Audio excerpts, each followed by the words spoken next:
멈추고 싶어 이 밤이 싫어 이젠 깨고 싶어 꿈속이 싫어 내 안에 갇혀서 난 죽어있어. Perkenalkan, nama saya Rani Febri Patricia Sigurian. Saya mahasiswi STP Santo Bonaventura, Kausupan Agung Medan. Saya berasal dari ruangan Santa Clara semester 2. Sebelum saya menjelaskan perkembangan Gereja Katolik di Indonesia, terlebih dahulu saya akan menjelaskan apa itu sejarah dan apa itu Gereja Katolik.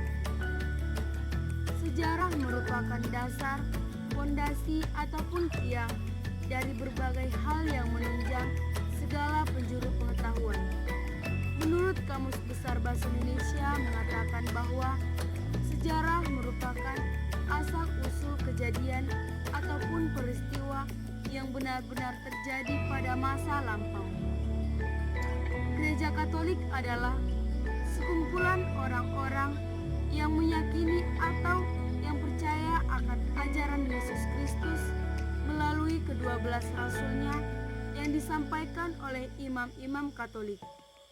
Gereja Katolik di Indonesia adalah salah satu gereja yang menganut Katolik Roma. Sejarah Gereja Katolik Indonesia berawal dari kedatangan bangsa Portugis ke Kepulauan Maluku. Masyarakat Indonesia yang pertama kali mengimani agama Katolik adalah masyarakat Maluku.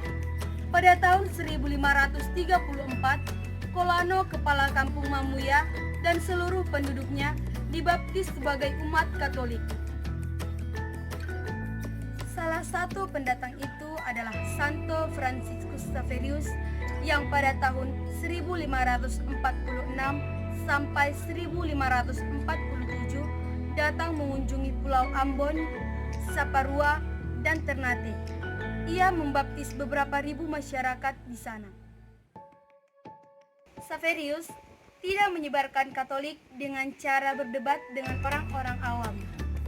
Setelah dia bisa berbahasa setempat, dia mengambil budaya lokal yang cocok untuk menanamkan nilai-nilai Katolik di dalam kehidupan sehari-hari di kalangan masyarakat setempat.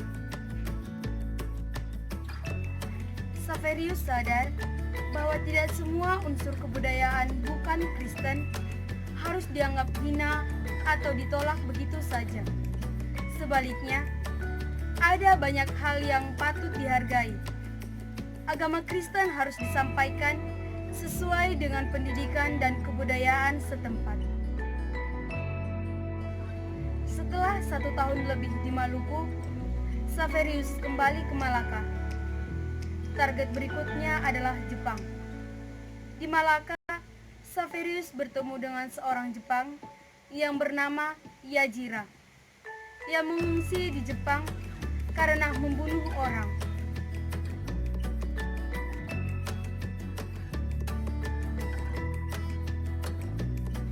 Pada era VOC, sejak kedatangan dan kekuasaan Ferenc Ostindische Company atau VOC di Indonesia pada tahun 1619 sampai 1799 akhirnya mengambil alih kekuasaan politik di Indonesia. Gereja Katolik dilarang secara mutlak dan hanya bertahan di beberapa wilayah yang tidak termasuk daerah VOC, yaitu Flores dan Timor.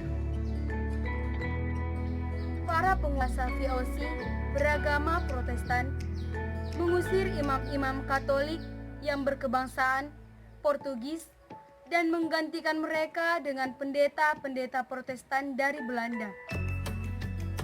Banyak umat Katolik yang kemudian diprotestankan saat itu, seperti yang terjadi dengan komunitas-komunitas Katolik di Ambon. Imam-imam Katolik diancam hukuman mati kalau ketahuan berkarya di wilayah kekuasaan VOC. Pada tahun 1624, Pastor Egidius de Breu SJ dibunuh di Kastil Batavia pada zaman pemerintahan Gubernur Jenderal Jan Petersen Koen karena mengajar agama dan merayakan misa kudus di penjara.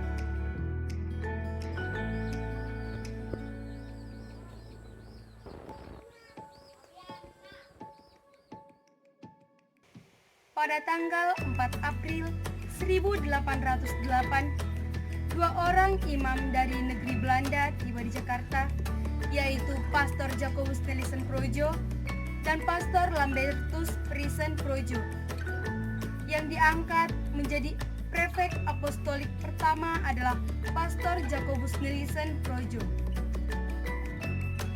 Pada tahun 1808 sampai 1811, Gubernur Jenderal Dendels berkuasa menggantikan VOC dengan pemerintah Hindia Belanda. Kebebasan beragama kemudian diberlakukan, walaupun agama Katolik saat itu agak dipersulit.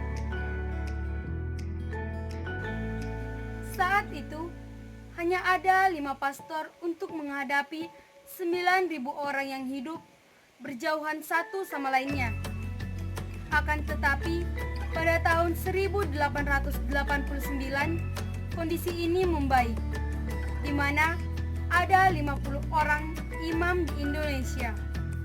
Di daerah Yogyakarta, misi Katolik dilarang sampai tahun 1891.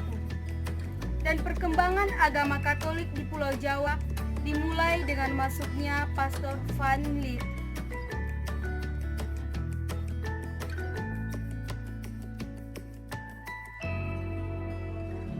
Pada tahun 1970, Paus Paulus ke-6 berkunjung ke Indonesia. Kemudian, pada tahun 1984, Paus Yohanes Paulus II mengunjungi Indonesia. Kota yang dia kunjungi yaitu Jakarta, Medan Sumatera Utara, Yogyakarta Jawa Tengah, Maumere, dan Dili Timor Timur.